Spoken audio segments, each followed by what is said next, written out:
Welcome to the first Q&A of tonight. It's part of the Archidikea Festival of Romani Film, which takes place from 19th November to 23rd November. And it's the fourth edition, but for the very first time just online. My name is Dag Lode. I'm part of the organizational team of the festival, and I'm speaking here from the Berlin Kreuzberg Club SO36.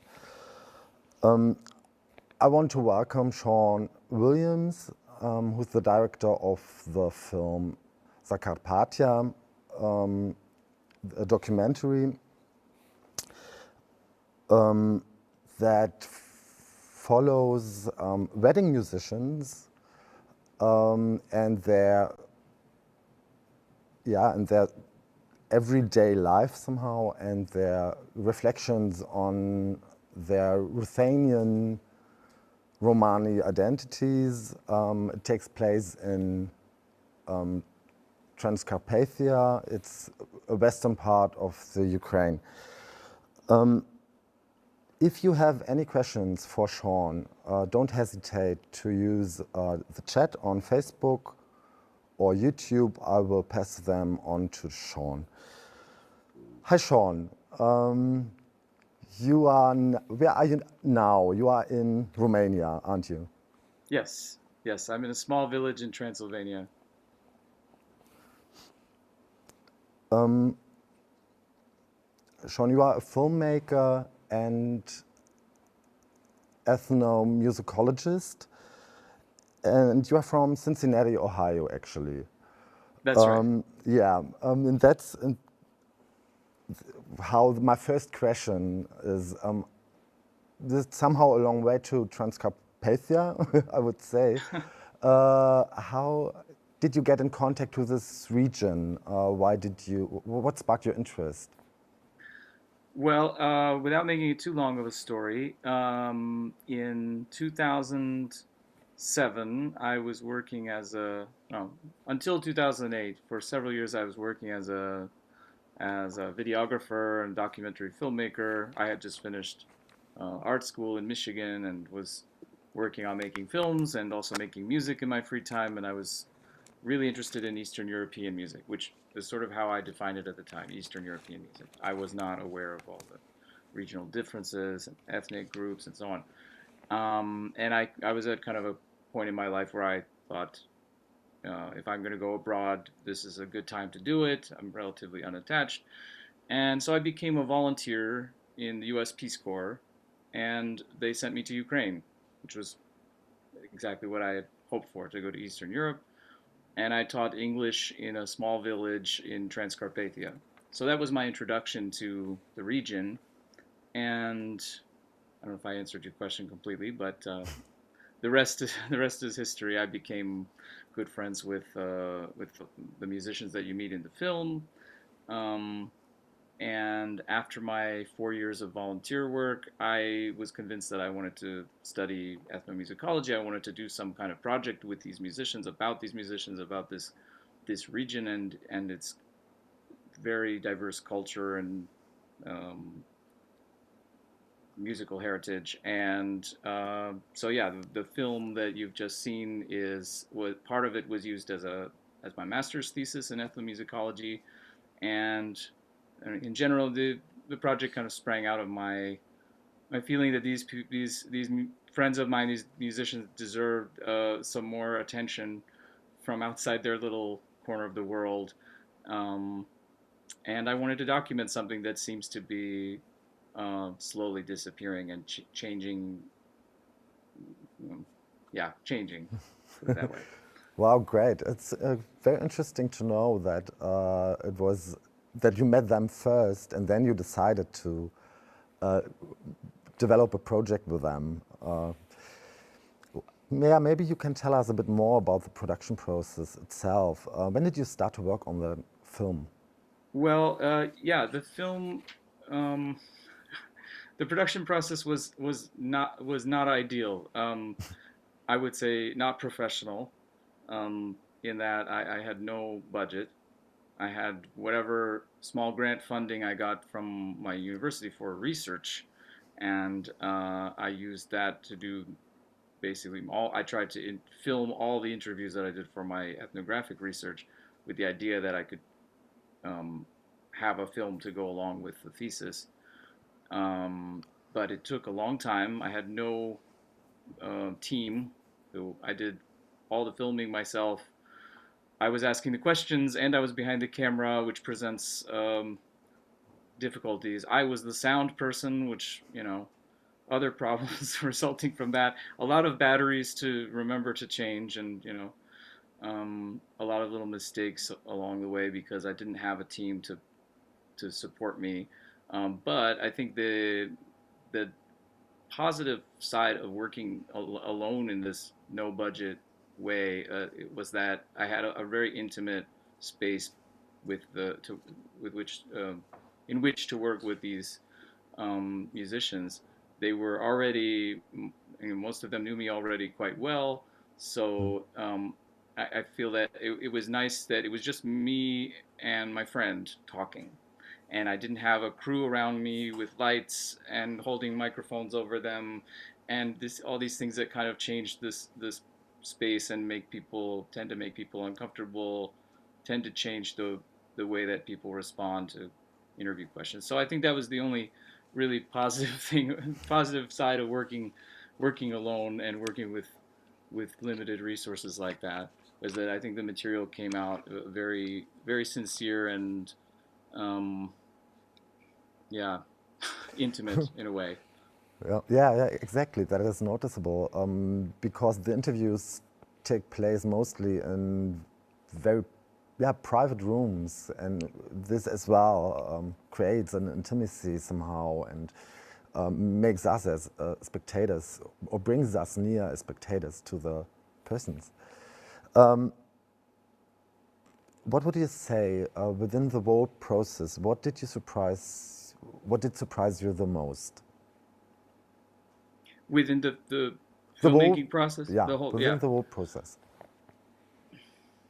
I think what surprised me most, it's one of the things that I ended up highlighting in the film, um, is this what seems to be a kind of paradox of self-identification, that you have that is quite common for people in this multi-ethnic region to identify, for example, as Roma, um, in one context, and then also in this, even in the same sentence, to say, "But I'm not really Roma because I don't speak the language."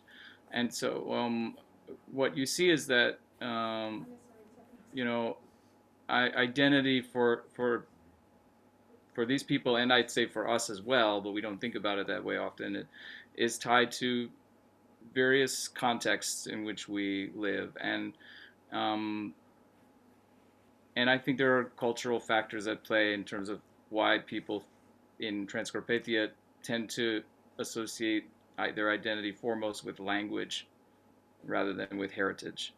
Um, but Hmm. yeah, I think it present. I didn't want to present any answers to these questions, but just to kind of put them out there, because this is the reality, that it's not a there's no clear definition, and there doesn't need to be kind of clear definition of our Yeah. identities. And I think we all put on various identities when we go into different contexts. Right now, I'm in the filmmaker identity. When I'm teaching a class of children, I'm in a teacher identity, and I'm aware of how people see me in that context, and I might shape myself differently. I think we all do that, but in the film, we see, I don't know, a different side of that. Yeah. Yeah, for me as spectator, it was as well, or it is as well, a very strong part of the film, this reflection on what means cultural belonging. And in which situation, yeah, as you have said already, in which situation do I belong to what semiotic system, I would say even. Hmm. With that, directly a question I had from the first minute I saw the film. You are dealing with five different languages. It's Hungarian, Ukrainian, Russian, Romanes, and did I forget something? And Romanian. Romanian, of course, Yeah. Romanian. How did this work? Do you speak all these languages? Um, I do not speak Romanes fluently. I can understand, I can speak at a basic level. I've taken some classes. I've spent a lot of time with native speakers and they've tried their best to teach me. Hungarian, I also have a very basic level. So those are the two languages that I needed to, that presented some difficulties in doing the interviews because I wanted, from the start, I said I prefer to have people speak in the language with which they identify most. Um, so for the interviews in Hungarian and in Romanes, I had a friend come with me to help me do the actual questions and so on, and then later to help with transcribing and translating. But the rest, Ukrainian, Russian, Romanian, I learned those languages over the last 15 years. Wow, wow, amazing. Uh, what I asked myself when I saw your film, do you somehow can see maybe a structure or a logical system in which situation protagonists use which language or which language not, and by what reason maybe? Because they are all multilingual, Yeah. or the most of them at least. Well, I mean, I think the code switching that happens, that I don't know if we see that in the film per se, but that happens in sort of day-to-day life in this multi-ethnic, multilingual region is very much like what you would see in a big city like Berlin or something, um, where there are multiple languages at play. I mean, in general, I'm not sure if I'm answering your question, but in general, people try to speak the language that they think is going to be best understood in that context. So if they know that they're, and what we see in the film, or hopefully it's visible in the film, but what I've seen with these musicians is that they it's not only language, it's also the musical repertoire, it's also the way that they play music they will shape to the audience, because if they know they were hired by ethnic Hungarians, they're going to play ethnic Hungarian music, they're going to play in a more Hungarian style, they're going to speak Hungarian with their clients, you know. When if they go to Hungary to play a Romani festival, then they're going to be the Roma. They're going to embody that role in a way that they don't do at home usually, and they're going to try to perform a more Romani repertoire. So I'm not sure if that answers the question, but yeah, I mean, I think it's something that we all do in a way. We want to be understood, we want to be accepted, um, especially if it's if we're hired as musicians, Yeah. we want to make the client happy. So yeah, speaking a language they don't know is not going to be very effective. Maybe a question, last question towards this topic. How is this like from official side or the authorities? I suppose that Ukrainian is somehow the official language by the authorities. How is in public the dealing with this multilingualism in this region? Um, yeah, the official language in Ukraine is Ukrainian. Um, in much of the country of Ukraine, Russian is a second language for many people, first language also for many people. Transcarpathia or Zakarpattia is really a unique region, as I think is clear from the film, for historical reasons. It was part of Czechoslovakia, it was part of Hungary, it was a part of Romania, and no other part of Ukraine has, checks all those boxes in terms of historical um, attachments. So I think the authorities don't really know what to do with Transcarpathia in a way because it's much more common there than in other parts of Ukraine to speak two or three or four languages. And officially, to answer part of your question, officially in Ukraine since independence in '91, um, I think it's 10%. If 10% of the population speaks a particular language, then the government will provide a school in that language or provide some amount of schooling in that language. Um, so there are some, yeah, and as far as at the bureaucratic level, there is some assistance given to or support for ethnic minorities and minority languages. I don't know if it's probably more so than in the Soviet Union. That's my impression from musicians. But yeah, I'm not sure I answered your question. No, no, I mean, perfectly. Shaun, I'm so sorry. Time is over already. It was really a pleasure to talk to you. And thank you likewise. very much for your very interesting insights to your film and the topic itself.